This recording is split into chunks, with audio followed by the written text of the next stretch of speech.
Hello, my name is Ty Wilson, and our video topic for today is understanding your rights as an injured Georgia worker. So, you've been injured on the job. What is the first thing you need to do?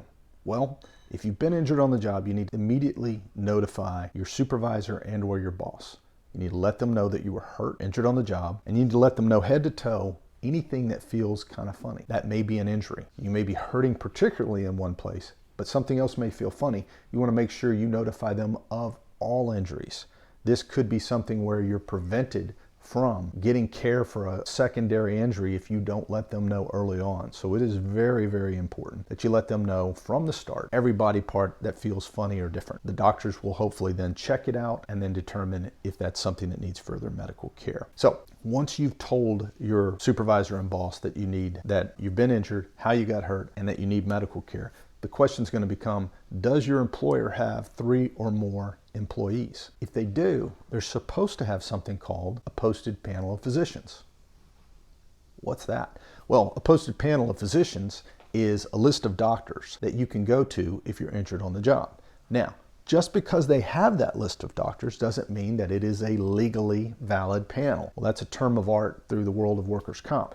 Question is, are all those doctors still in practice? There's many different requirements, quite frankly, and there's too many to go over in this short video. But the reality is, if you have a copy of the panel, you want to speak with a workers' compensation attorney. Our office looks at panels and discusses options with people at all times. So if that's something you wish to do, send it over, we'll talk, we'll get an idea of what your options may be. If the panel is valid, arguably, you have to stay on it. Just depends if it meets all the rules and regulations of the Georgia Workers' Compensation Act and the laws. If the panel is invalid, you may get to select whoever you wish to go to for medical care. And that can be huge. The difference could be getting medical care that gets you back on your feet, or having to go to one of their doctors where they're releasing you back to work and you may not be ready, you may not be capable. So this is a very critical point in your claim. It's very important. If you just pick a doctor and go, you could be released back to work and still not feeling well.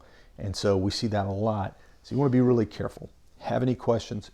It's critical that you speak with the Georgia Workers' Compensation attorney. We hope this information's been helpful.